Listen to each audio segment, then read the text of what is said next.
All right, let's just jump right in. Have you ever had that feeling like you're being pulled in a million different directions at once? You're totally drained, maybe even feeling a little bit resentful? Yeah, if that sounds familiar, you are in exactly the right place. Because today, we're diving deep into what is honestly one of the most critical life skills out there, setting boundaries. We're going to break down how you can start protecting your peace and, really, reclaim your own life using some incredibly practical insights. Does this look familiar? That feeling of just pouring and pouring until there's nothing left for yourself? You're constantly saying yes when every fiber of your being is screaming no. You put everyone else's needs first, and at the end of the day, you're just empty. That feeling, that's not just burnout. It's a massive red flag telling you that your boundaries really need some attention. So, what even is a boundary? I love this analogy from the source material. Think of it less like a giant brick wall meant to keep everyone out and more like a fence around your property. A fence that has a gate. You are in control of that gate.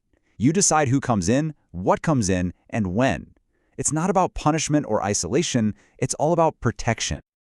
Okay, so let's dig a little deeper into what boundaries truly are. Because, it's way more than just learning how to say no. Now this is the absolute game changer right here, an idea from Melissa Urban's work. We get it twisted, right? We think setting a boundary is about making someone else change. You need to stop doing that, but that's not it. A real boundary isn't about them at all. It's about deciding what you are going to do. It flips the script and puts all the power right back in your hands. So that brings us to the biggest hurdle for most of us, the guilt. We feel like setting a limit is mean or selfish. But what if I told you the exact opposite is true? This quote from Melissa Urban is just everything.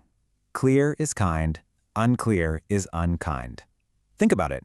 When you're vague, when you hint at things, when you pretend you're okay with something you're not, all that does is create confusion and, down the line, a ton of resentment. Being direct, even when it feels a little awkward in the moment, is actually a gift. It lets people know exactly where they stand, and that's how you build real trust.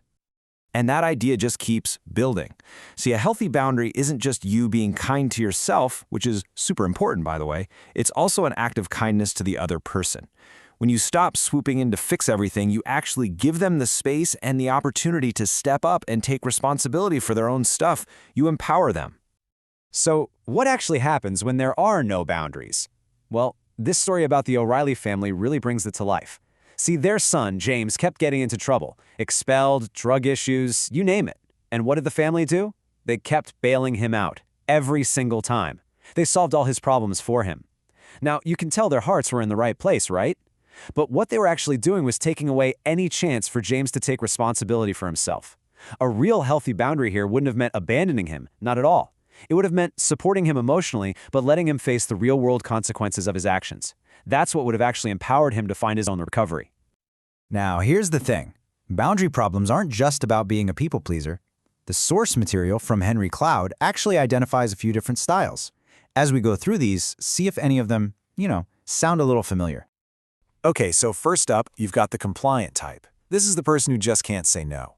Then there's the avoidant. They build that fence we talked about, but it's so high they forget to install a gate, keeping even the good people out. The controller is kind of the opposite. They are fantastic at protecting their own boundaries, but they have no problem stomping all over yours. And finally, the non-responsive person. They just avoid responsibility altogether and don't really show up for others. Just figuring out your own style is a huge first step. All right, so we've talked a lot about the what and the why. Now let's get to the good stuff, the how. This is where things get really practical, with a super simple toolkit you can start using today. I love this. Melissa Urban gives us this amazing, easy-to-remember system. Just think of a traffic light. You always start with green. This is your gentle, low-stakes, friendly request. If that gets ignored, you move up to yellow. This one's a bit firmer, more direct. And for those really serious or repeated violations, you go to red. This is a crystal-clear limit where you state the consequence. And here's the most important part. You have to be ready to actually follow through with that consequence. And now for my favorite part, because it's one thing to understand a system like green, yellow, red, right? But what do you actually say? Let's watch this color-coded plan in action. This example just illustrates it so perfectly. Okay, picture this. The nosy neighbor who always interrupts your peaceful morning walks. Your green script is light. It's friendly. Hey, this is kind of my meditation time, but I'll catch up later. Simple. If they don't get the hint, you escalate. Yellow is more direct and, crucially, it introduces a consequence. Look, if you keep joining me, I'm going to have to change my route. Then, if you have to, red is the end of the line. No more explaining, you just state the boundary and that's it. And then, you have to be willing to actually change your walking route. That follow-through is what gives the boundary all its power. And that's just one scenario. The reason Melissa Urban's book is such a powerhouse is that it has over 130 ready-to-use scripts just like that one. For work, for family, for friends, you name it. It's basically a playbook for protecting your peace in almost any situation you can think of. So if you're going to remember anything from our time together, let it be these 4 things. 1, clear is kind. Be direct, it's a gift. 2, you are only in control of your actions and your responses. That's it. 3, pay attention to that feeling of resentment. It's your internal alarm system telling you a boundary has been crossed. And finally, number 4, please be patient with yourself. This is a skill. Your first few tries are going to feel weird and clunky, and that's okay. Practice makes progress. So as we wrap up here, I want to leave you with this question. Don't try to fix your whole life at once. Just think of one area, one little situation, maybe with one specific person.